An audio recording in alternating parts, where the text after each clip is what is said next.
Yes, this is DJ Ski. I'm Jeff Wilson. Hey guys, Andy Broom, Vice President CGC Cards. Hey, this is Jason Howard with Panini. Yo, I'm Q Harrison. Hey gang, this is Tom Verrilli. I'm the Chief Product Officer at Whatnot. This is Teapot from Sports Card Investor. This is Adam Rips with V-Friends. What's up? This is Aaron from Slab Stock. Hey, this is Clark from 5 Card Guys and the Cards to the Moon podcast. Hey guys, this is Jay with Wild Card. What's up everyone? This is Duke Dodson from Graybows. What's up everybody? This is Chris Kelsey from Nash Cards. What's up everyone? This is Mark Hill from My Card Post. This is Ray Schulte.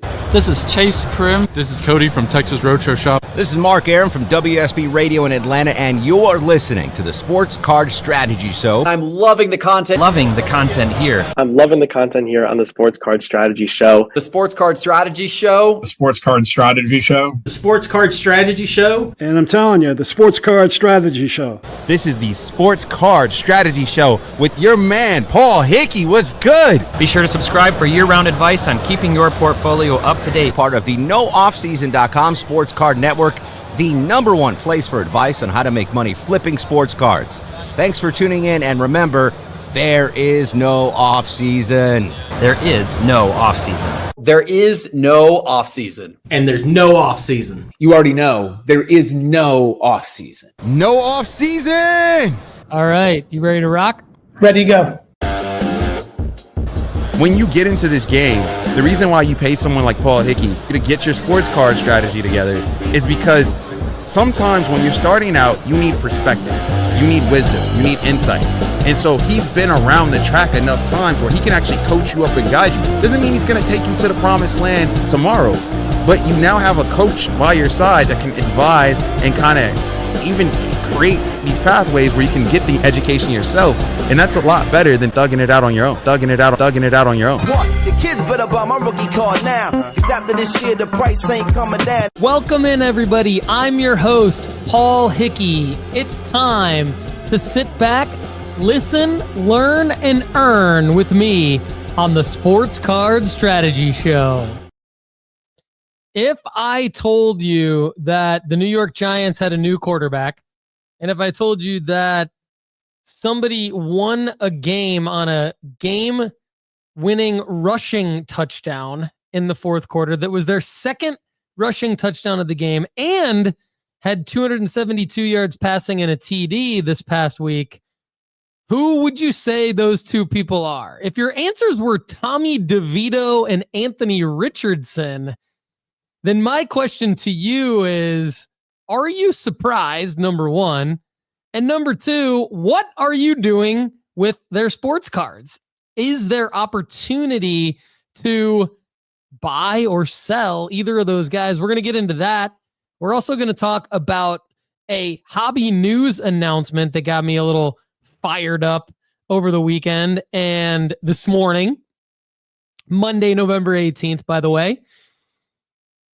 News isn't always what it seems. In fact, it very rarely is what it seems. It's a lot of headlines and clickbait. And I'm going to get into a hobby news post that was made by several respected outlets late last week, Friday, I believe, and dig into what it actually means. Also, we're going to talk about buy or fade between two guys that I actually said that I'm buying in 2025. So there's 5 athletes I'm buying in 2025.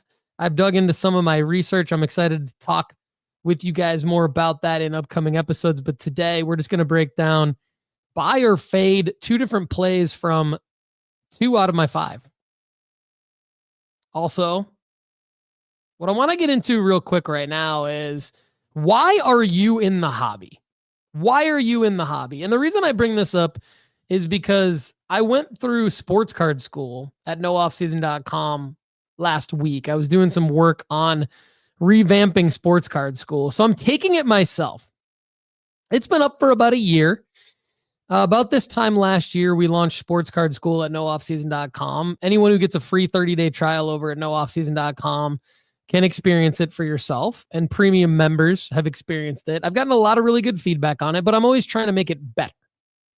So in my pursuit of trying to make sports card school better, I have a lot of ideas for new lessons that I'm going to launch over the next several months, and I'm very excited about that. But I also want to make sure that I do a good job of getting rid of stuff that's not relevant anymore and updating some philosophies and guidelines and things like that.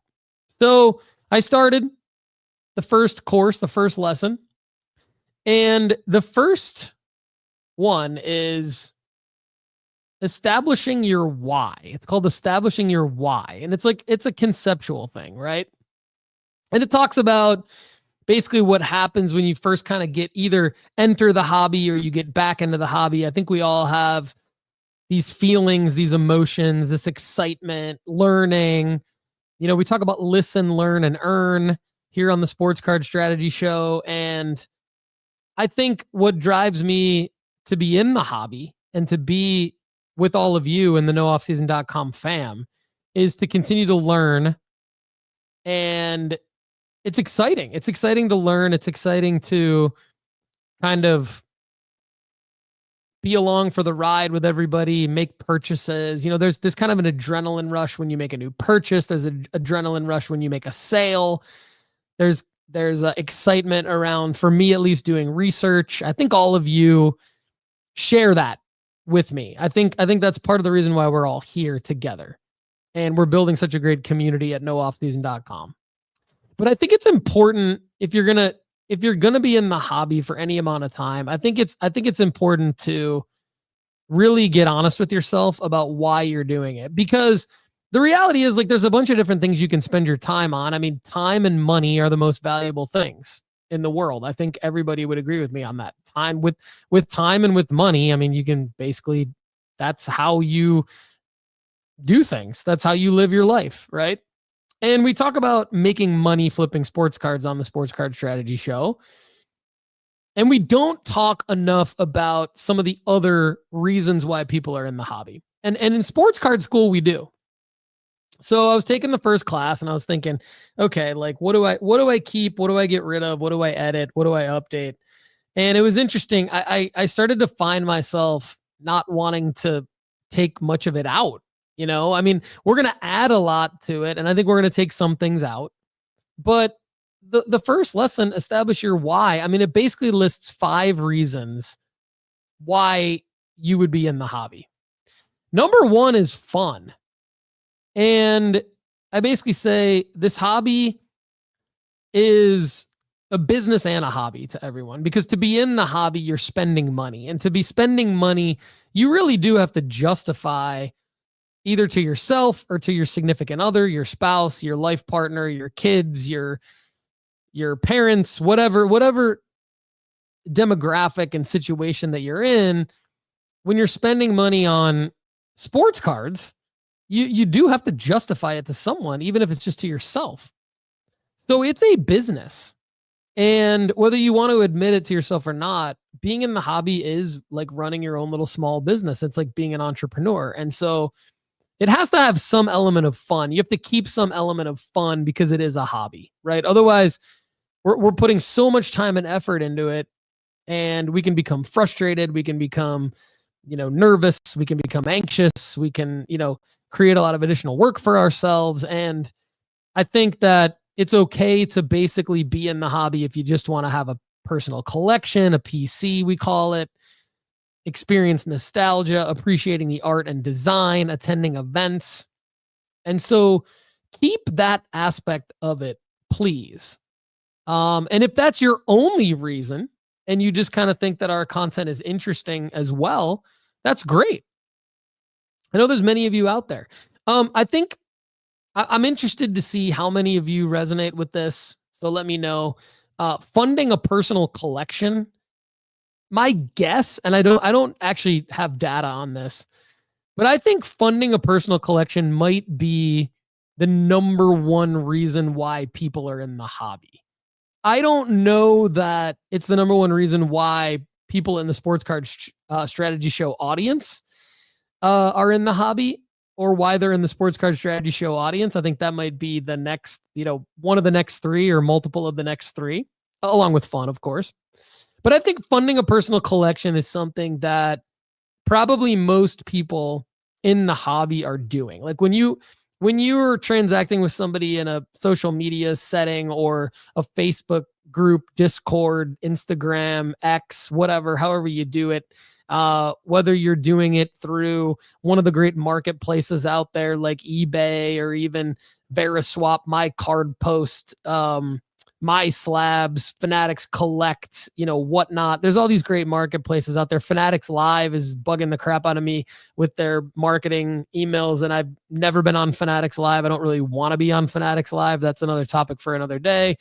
It's part of my sports card strategy. It's not just random, but funding a personal collection, I think, obviously card shows, card shops, I wanted to mention. I think it's the biggest. My guess is that it's the biggest reason why there is a hobby. Because I've seen a lot of collectors being conflicted with flippers and other hobbyists. Like there's hobbyists like us in the nooffseason.com fam that are basically just fully transparent. And we're like, yeah, we're going to make money flipping sports cards. We're going to have a lot of fun doing it. And some of the other reasons I'm about to mention for the why are going to come up here that resonate with us. And then there's people that aren't as comfortable with us saying that or being that way, but what they do is they flip to fund a personal collection, and they basically say like, I'm in the hobby to have this personal collection, but they're just as good of flippers as we are a lot of the time. So, props to them. But I want to know, like, are you, does anyone in it to really fund a personal collection, and that's why you're flipping? I think the next three reasons, other than the fun, are kind of the ones, at least for me, why I got into the hobby.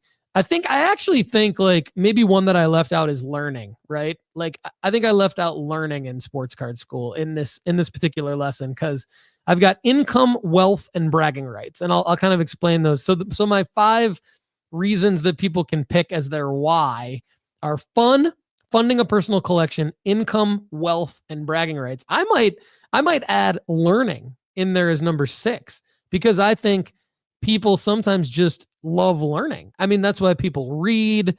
That's why people, go to museums, enjoy art, and all these other hobbies, right?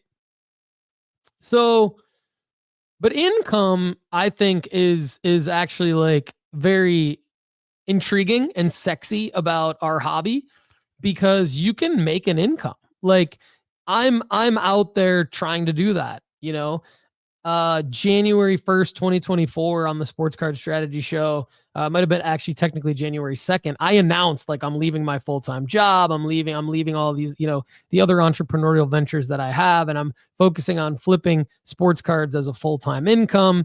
And I set out to do that this year, and I'm setting out to get better at doing that in 2025 with a lot of the strategies that I've been talking about on the show and at nooffseason.com. And so income, it's basically what I say at sports card school is, unlike jobs that require you to show up to a physical location, report to a supervisor, pass tests or exams, wear uniforms, wait for paychecks, flipping sports cards allows entrepreneurial-minded people to learn and fine-tune a set of specific skills to make enough profits to put in the bank and fund their lives, paying bills, buying groceries, clothes, cards, and even houses. So I don't know if cards meant to say cars. It probably did, but cards works too. I've got maybe a typo there at Sports Card School. There's videos and there's written text. So most people watch the videos. I'm reading the text at Sports Card School when I said cards. I think clothes, cars, and even houses. I think it's true. Lefty and I have talked about how we've helped our spouses remodel bathrooms. And I just help. I'm working on a downstairs listening room with my wife. She's doing most of the work because she's phenomenal around the house and with interior design and even some construction stuff and remodeling. But I'm funding it through the work at nooffseason.com. So income, right? Now, wealth is different, right? Wealth is something where, investment people would define it in like a very special way. But I'm just going to kind of say like wealth would be more of, okay, you make enough money where you set up future generations as well as yourself to live off of it, right? So that's very aspirational, whereas I think income is very practical. But we know people who have built wealth in the hobby. And so that could be your why. Bragging rights. This is a big one. I think bragging rights, actually, this resonates with me. I basically say many fantasy sports owners, daily fantasy sports, and sports betting enthusiasts cross over into sports cards. The bragging rights why hits home with me personally, because when you're a true sports fan, you're competitive.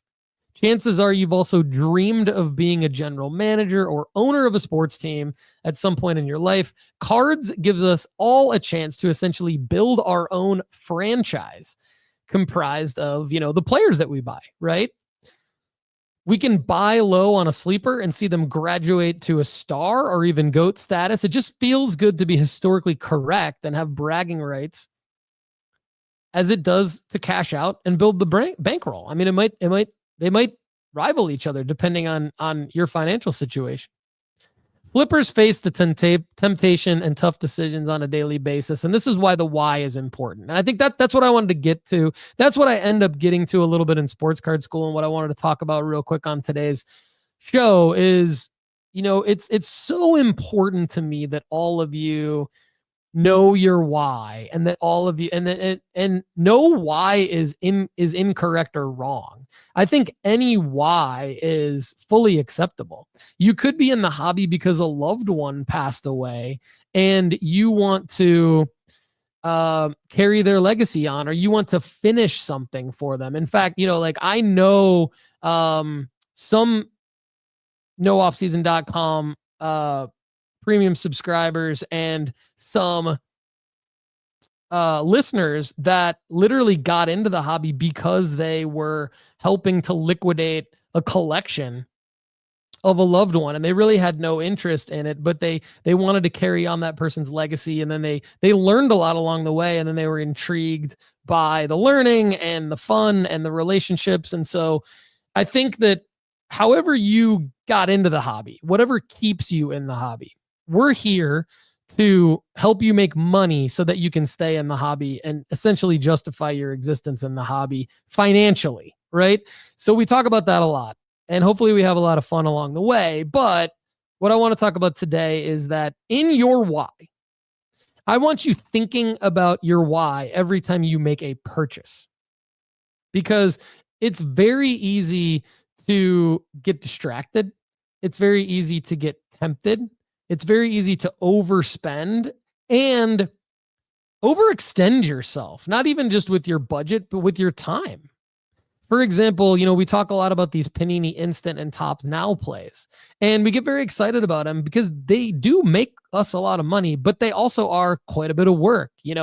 If you look at my eBay account right now, No Off-Season Sports Cards, you'll see I've got all my Jaden Daniels and Caleb Williams Tops Now and Panini Instant cards listed, and most of them are slabbed by PSA. And there's also a bunch of raw cards listed, but there's also not as desirable ones like JJ McCarthy and Michael Penix RPS first look graded cards by PSA. There's Hendon Hooker PSA 10s that I took a flyer risk on. There's all sorts of cards that I now have to spend time trying to move in and out of, and time is money. And so part of the reason why I'm narrowing my focus in 2025, I've talked a lot about it on this show. You can go back and binge past episodes, please, if you would. I would really appreciate it on Apple, Spotify, YouTube, wherever. And I've learned a lot of lessons, because even though I might be making money on a lot of these Tops Now and Panini Instant plays, I'm still making decisions around okay, how much time do I want to put in? Am I enjoying it? Is it fun still? Of course, the hobby's fun. I just want to optimize my money, my time, my fun, my enjoyment. So because I'm playing the long game, I want to be in it for the long haul, and I don't want to do anything that's going to wear myself out or where I need to take a break from the hobby. And I want that for all of you too. So people are going to come in and out of the hobby. My wish for you is that you establish your why, and that you stick to your why and remember it every time that you make a purchase. And does it align with one of the 5 or 6 things that we just talked about, right? Are you buying it because you're going to enjoy it and it's going to be fun? Are you buying it because it's a play to fund a PC, build income, build wealth? Are you buying it because you think you have an opportunity to be right about a player and you want to be the one that has the story, the real story about, hey, I bought this player's card for XYZ price and sold it for ABC price? So just make sure that you're keeping all of that in mind and share your stories with me. Continue to share your stories with me, and we're going to build this thing together. So to that end, let's say hello to Pick Six Cards, Terry Anderson, Koa, Carrero. What's up? Who's your card guy? Cyrus, new member at nooffseason.com. Cyrus, hopefully you stay subscribed. K Cards, baseball card Curmudgeon. It's been a while since we've seen the Curmudgeon. Craig Signer. I learned great stuff from this guy's videos. Also, Andy from Football Card Quest. Yeah, we love Andy. I actually talked to Andy on Friday going into the weekend because he and I have become good friends through creating content with each other. And I want to make sure Andy and I can continue to do that in some way moving into 2025 as life changes and things like that. So we love Andy. George Scherer, Carmel Porter. Carmel is a loyal nooffseason.com premium member. Same with Chris Law. What's up, Chris Law? Chris Law has sort of taken charge of the Discord. We've revamped a Discord that used to be for everybody, and now it's for only paid members of nooffseason.com. So if you're a paid active member of nooffseason.com, you have access to the Discord, and you're getting, we're going to make sure that you get a lot of value as a premium member, and that's going to be one of the things. Chris also says, I'm in it for the money. Love that.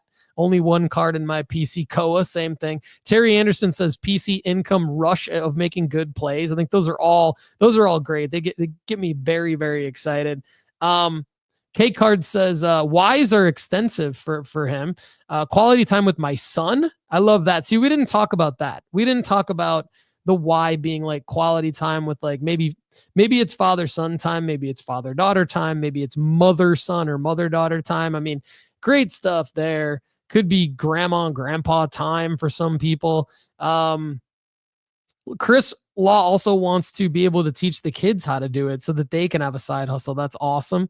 Andrew McDade says, gives me an activity to enjoy with my children and wife. We've made it into a family activity. I mean, I think that's great. Like, that hasn't happened for me. The reality is, like, my wife does not care really about sports. That's actually part of the reason why we have such a good relationship, because, like, I think if my wife were in it with me, we actually wouldn't have as good of a relationship, because it would give us more to potentially step on each other's toes about. So it's good, at least in my relationship, that like she has her hobbies and I have mine, and we love that the other one has that hobby, but we like more complement each other in that way. But I think it's also really cool. I sometimes personally forget that there's people like Andrew out there who are really enjoying it as a family activity. I think that's awesome. I think obviously it's important if you're a family person to have activities that the whole family likes to do together. I've been lucky enough, at least my kids like to golf. They don't like sports cards, but they like to golf.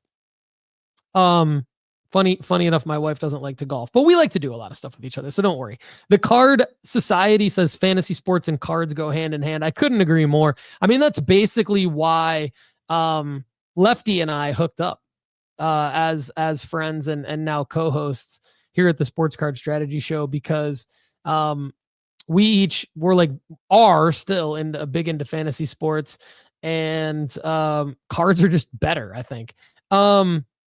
I don't normally do this, but 1P4G with no profile photo is clearly a troll. Says cards are a waste of money. Hope all the flippers lose money. Bye. Okay, cool. There's people out there. It's funny. Like, as we've grown, I'm very aware that our audience has grown a lot over the last couple of years. I mean, like 3 years ago, Lefty and I started this, there were like 2 people maybe in the live chat. And like, not that many people even listening on Apple and Spotify. Now, most of the hobby knows who we are, which is really, really exciting. Craig Signer says 1P4G sounds like a crybaby. Yeah, I feel bad for 1P4G. And there's actually a lot of people that I think are, they're going to be going through some tough things in life, and they're going to take it out on us. And so, hey, Koa says, first time I saw a hater post. Congrats, Paul. It's big time you get a hater. Means you're doing something right. That's funny. Craig agrees. Shane Graham in the house says, greetings from Amsterdam. Good to see Shane. So, thank you so much, everybody. Really, really appreciate you. Okay, so let's go. Next, here's where I want to go. I want to go to a hobby announcement that I think is it's a good example of what I think is misleading about, when you follow just hobby news accounts, or when you follow big accounts in the hobby and they just post news.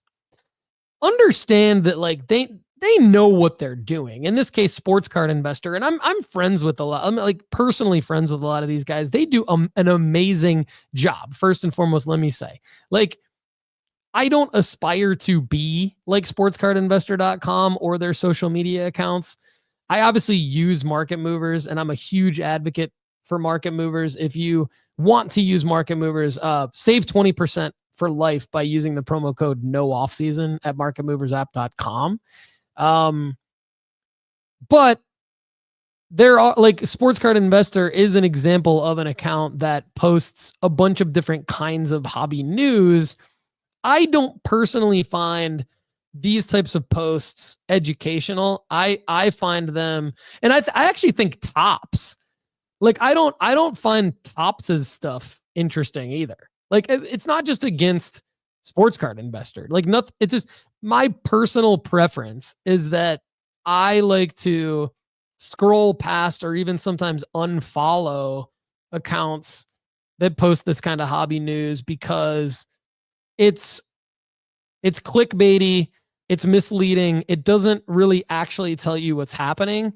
And I try to be a content creator, especially at Sports Card School and the premium pod at nooffseason.com that we do every Friday, where we really dig in to how to do this, right? And what everything actually means. So when you see this post and it says PSA breaking news, PSA eliminates declared value requirement.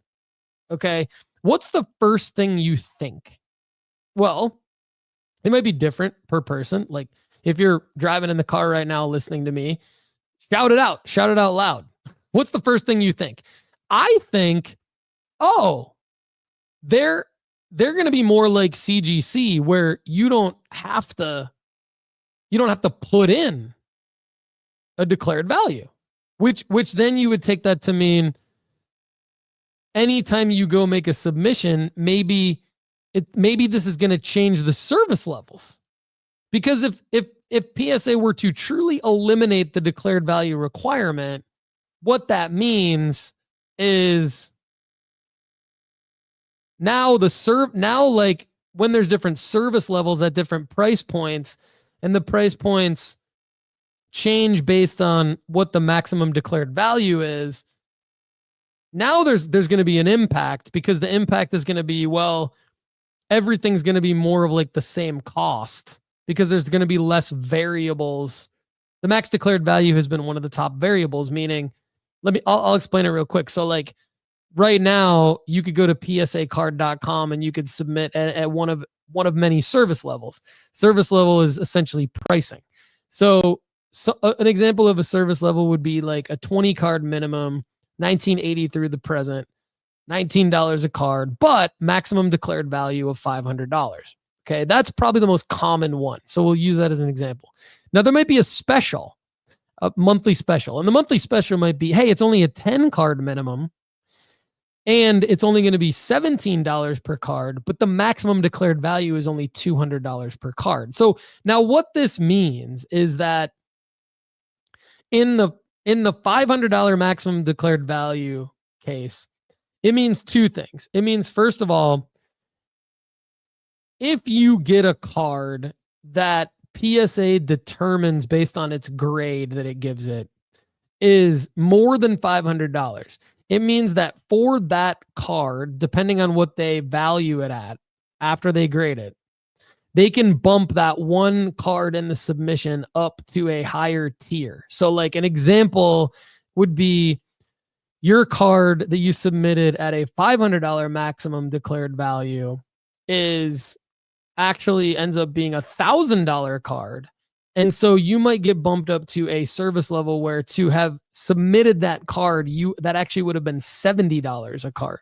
So now in order to get your card back, you have to agree to pay for that one card at a $70 grading fee, not a $19 grading fee. That's one factor. And you can imagine if that's at the $200 special level, now you're in a situation where if that gets bumped up to if that's valued at $600, now you have to pay, it's only a few bucks more, but you still have to pay more to get your card back, right? Now, the other thing that it means, which I think is actually more practical that people don't realize, is before PSA made this change, now they literally just made this change on like Friday, 3 days ago, Friday. What was Friday? The 15th. Friday, November 15th was when this announcement came out. That was when they made the change.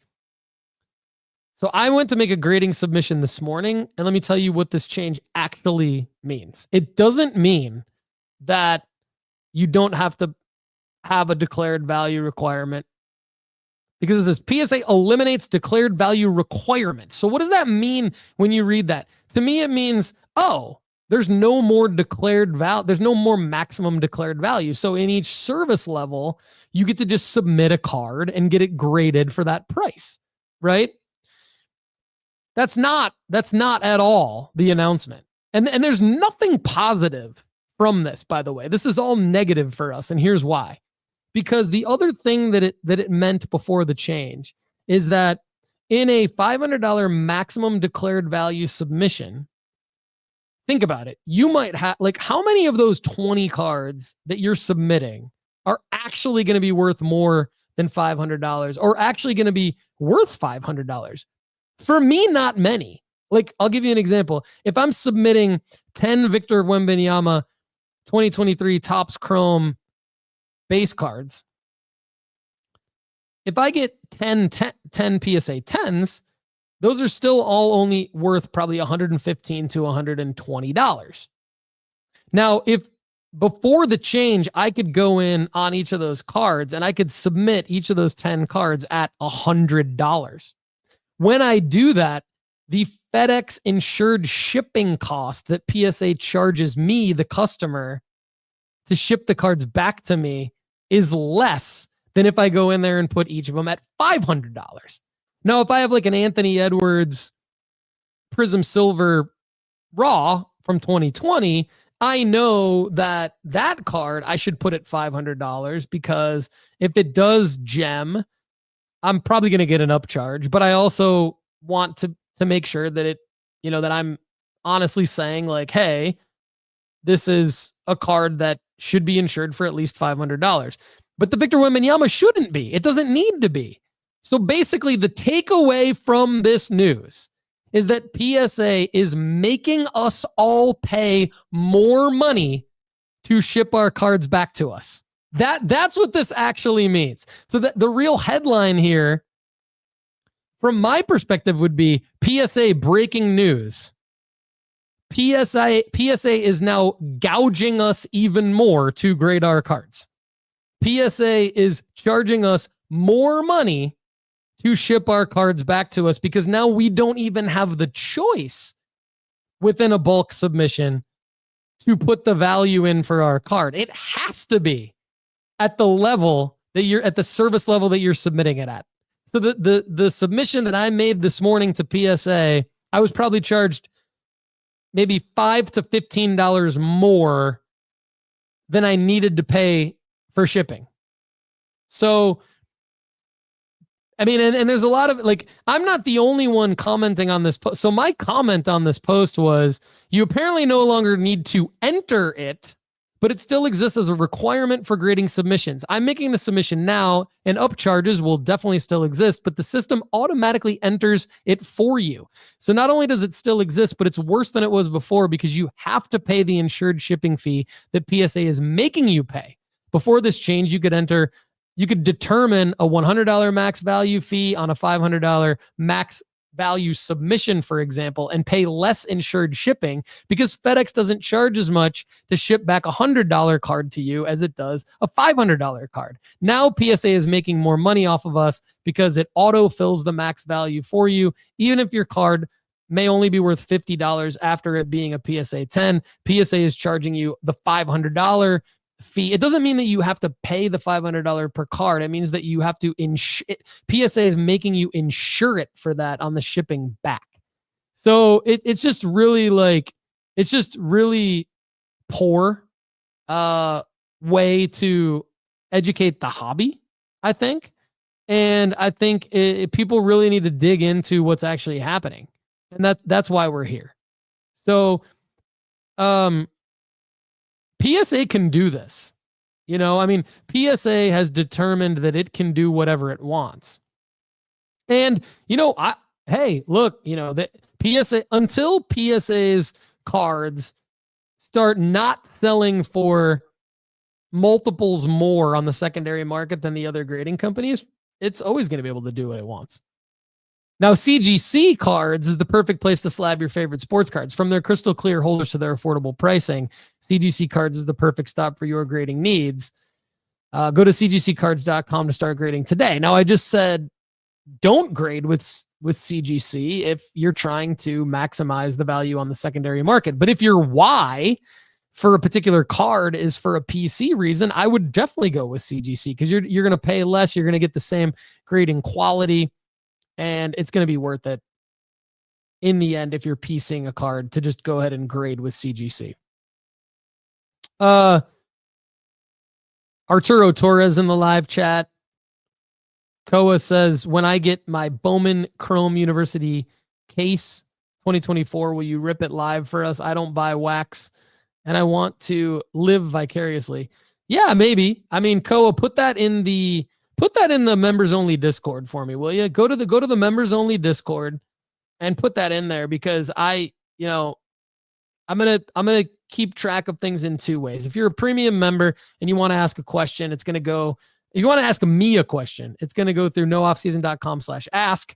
I'm going to answer it on the premium pod. If you want to have a discussion or make a suggestion for something within the premium family, and I'm considering those hobby boxes as potentially being within the premium family, hint, hint. So happy to facilitate something cool for you, Koa, and for the rest of the family if you guys want. But drop it in the Discord. Jason Tantrum in the house. Good to see you. Pumped to have you in your first live stream. That's awesome. Appreciate your support. So let's do buy or fade. So you guys all heard my last episode with Lefty where I said I am only buying 5 players in 2025, which includes now. Like I'm only buying 5 players. So I'm doing my research. Those 5 players are Victor Wembanyama, Arch Manning, Shohei Ohtani, Caitlin Clark, and Michael Jordan. And I think there's a few reasons I'm glad I'm only buying 5 players, and I'm giving myself 2 hall passes. So the 2 hall passes are specifically only Tops Now plays for Shedeur Sanders, if he has any, in 2025, and Cooper Flagg. So Cooper Flagg, I think is going to be one of the top ways that we all end up making money in 2025, and I think it's mainly going to be Cooper Flagg Tops Now plays that we go raw to grade with. So it'll be a bulk play most of the time. And for any of us that get like a parallel or an auto or something like that within those bulk plays, raw to grade, likely at our friend's PSA, then we'll win even more. But here's why I'm glad that I'm limiting myself to those 7, because like when stuff like this comes out, I get tempted. This is the Tops Now boxing that was released from the Netflix fight. This is from the weigh-in, Mike Tyson, Jake Paul, which happened Friday night. Jake Paul, I think, did we not all see this coming? Mike Tyson's like in his mid-50s. There's no way he can hang with Jake Paul. I mean, I don't care if he is Mike Tyson. It's like, it would be like Rick Mahorn playing a game against Cooper Flag, right? Like, I mean, there's no way Rick Mahorn could hang. So this just basically is like, was a no-brainer to me that was going to happen. Now, what was interesting though, is like these Tops Now cards actually look kind of cool. I'm glad I don't have the option. I'm glad I've removed the option to buy these for myself, because the more I thought, if I would have been not focused on the 5 or the 7, I probably would have been like, I'm going to buy this card 3 at the weigh-in, because the play would be get them all graded and sell them in like PSA 10s and 9s and make a little bit of money per card. But I think the risk outweighs the reward here. I don't know. I think this is just kind of a cool money grab for Topps, and I don't know that there's a play here.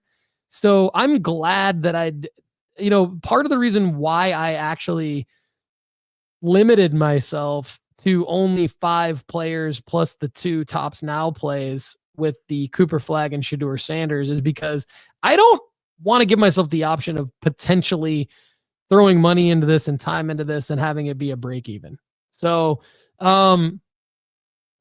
the other one I wanted to talk about is like, I've gotten a lot of questions from the audience, like whether you're a premium member or not at nooffseason.com. I've gotten a lot of questions on this Victor Wembanyama 50-point game card. So it's a Topps Now youngest center ever with a 50-point game. Okay, cool. What's wrong with this? Like, think about it. I'll give you a hint. I'll give you guys a massive hint. Victor Wembanyama 2024-2025 Topps Now basketball cards 7. Let me repeat. Victor Wembanyama 2024-2025 Topps Now. When was his rookie season? His rookie season was 2023-2024. So this, my friends, is a non-rookie card. Topps Now money grab, total money grab, fade. Like no, this is not a card that we should ever consider buying. Will some people maybe make money on this? Like if they hit one of these big cards that could come out of it? Or, I mean, will like the first to the market PSA 10 sell for a profit? Probably. But it's not going to be something where we would have made money on this. It definitely would have been a loss. Now, on the flip side, which ones to buy? For those of you that are premium members of nooffseason.com, you heard on Friday's premium pod last week, Lefty and I on the premium pod. And actually, give me one quick second, because I want to shout out the premium member who actually let us know about this. Because Lefty and I, full disclosure, didn't even realize that these things were. I want to say it's Greg Anderson. Let me just make sure. Greg Anderson got a question in at the buzzer. It was the last question of the premium pod, and it was like, why are these still available? Should I buy them? And Lefty and I were like, yes. And Lefty and I each bought 2 of them on the premium pod. And we said to Greg Anderson, look, if we bought the last 4 of these, let us know and we'll sell them to you for the price that we paid for them. Because this Arch Manning 2024 Panini Instant College Football AMC, not the AMA. The AMA was the one that Lefty bought 2 of on the, he bought 2 or 4 of them on the Sports Card Strategy Show a few weeks ago. And I missed out, but I got the Jaguar and the Jungle autos out of 10 and 25 respectively. And that sold out in like seconds. This one didn't sell out in seconds. It was still available a couple of weeks later. Now it's sold out.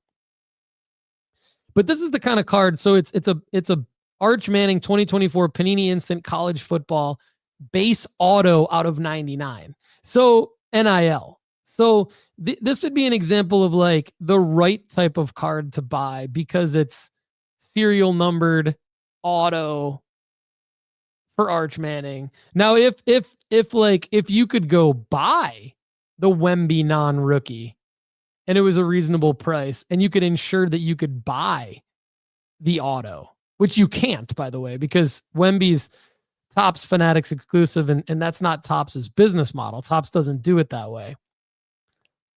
They do it in the either replace a card in the base set or in addition to the card in the base set, which our guy Alandis Brassel, shout out, broke that down as well on the premium pod last week, which is phenomenal. So, I mean, there's going to be a lot of Wemby Topps now. Like when Wemby gets a quadruple double, which I've said many times is going to happen. I fully believe that's going to happen soon. He's going to get a quadruple double. And when he does that, it's going to be a very historic moment in NBA lore and history. And Topps Now for sure is going to make a Topps Now card of it, but it's going to be a non-rookie card. The only Wemby rookie cards that are still hitting the market, there's going to be some that still hit the market, a few. But make sure you determine, is this a 2023 release or a 2024 release? Very, very, very different.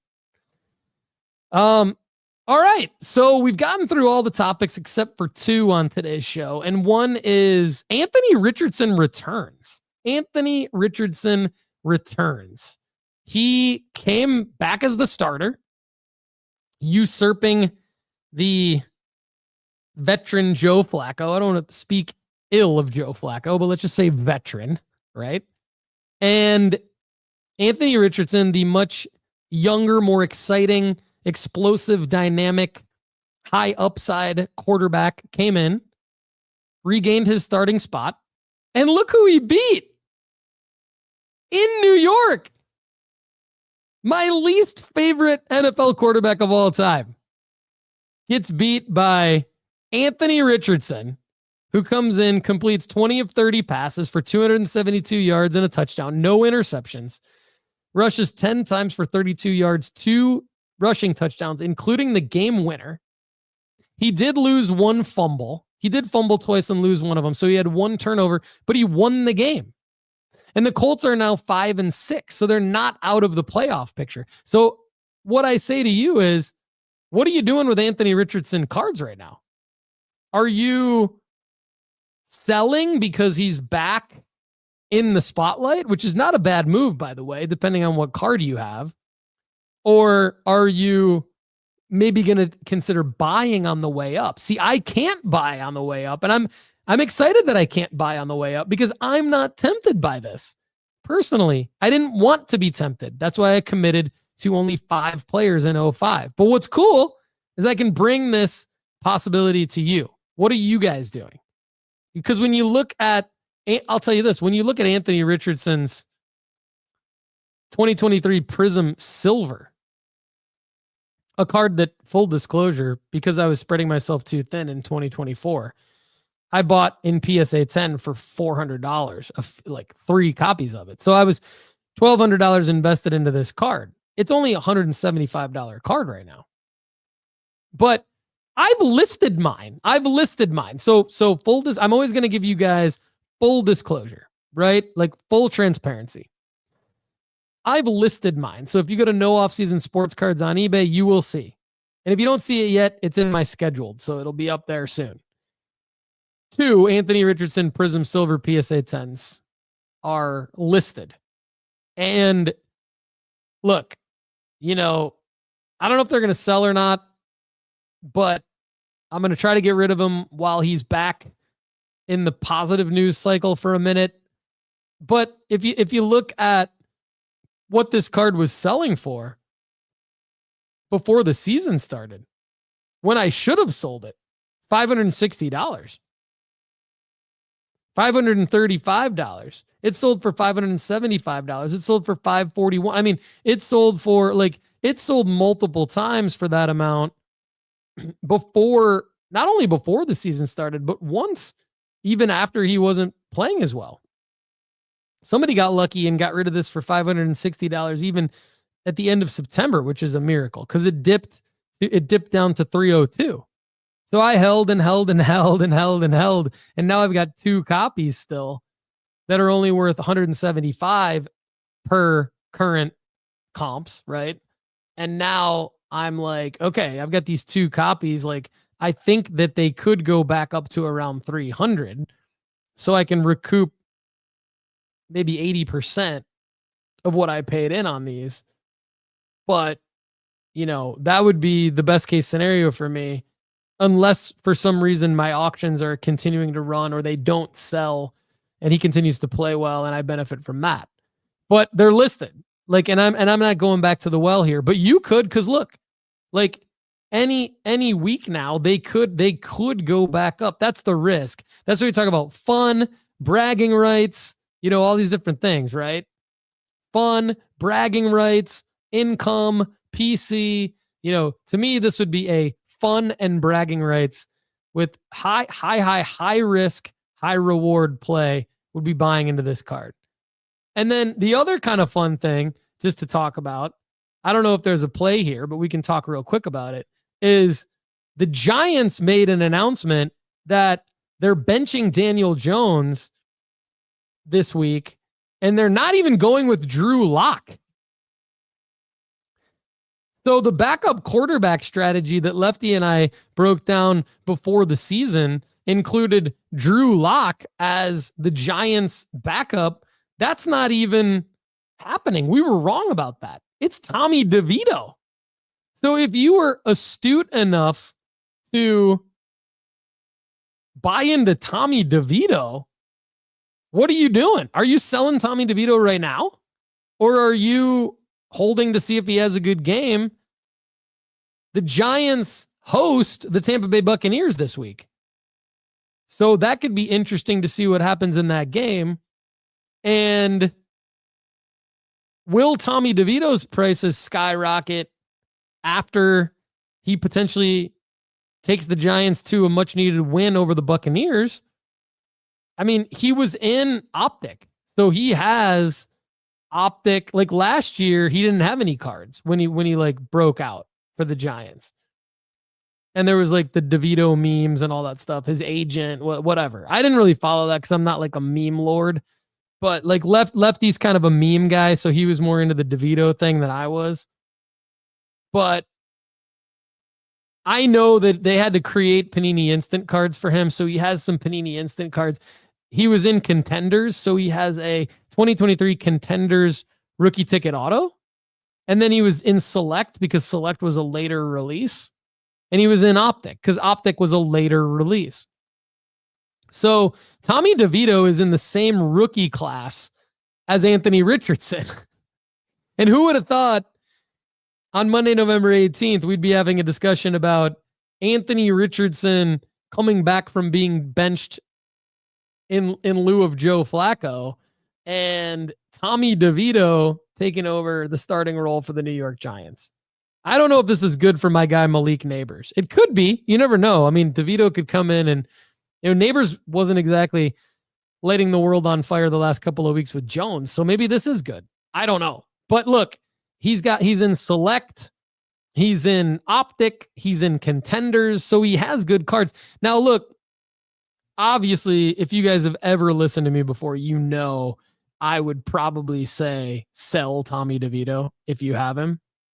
But because your why could potentially be fun or bragging rights, look, you could make a bet on Tommy DeVito. Instead of going to FanDuel and DraftKings, you could just go to eBay and you could go to buy this Contenders Optic.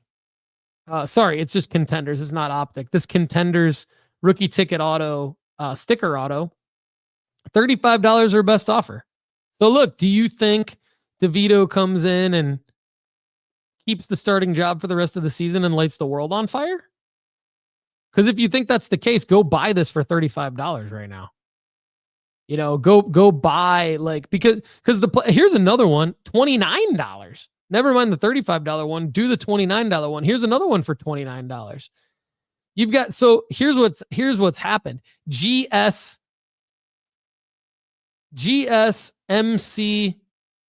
Sorry, it's probably GSM. It's probably GSM Sell Unlock Store, right?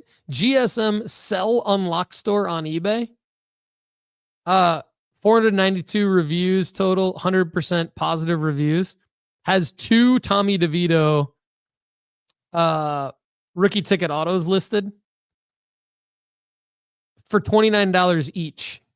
And so that what's probably happening here is they haven't seen the news, right? They haven't seen the news that he's the starter. So go buy these if you think Tommy DeVito's the guy, because this person has not updated their, like, this is not starter pricing for a base rookie ticket auto in New York for Tommy DeVito. This is third string pricing right here, $29. So if you think he's going to have a good game, just go ahead and buy these right now. Buy both of them, because this could be $100 card in a couple of weeks. I'm not saying do it. I'm saying if you are confident in that happening, do it. I'm not. I mean, if my flag plan is I'm not, but I think it's fun to talk about. If fun and bragging rights are your whys. All right, everybody. This has been awesome. Thanks, everybody. Wherever you get your sports card strategy show, I want to hear from you. I hope you've had a great time with me on today's show. We got a ton more great stuff coming at you from nooffseason.com and the Sports Card Strategy Show. Have a good one.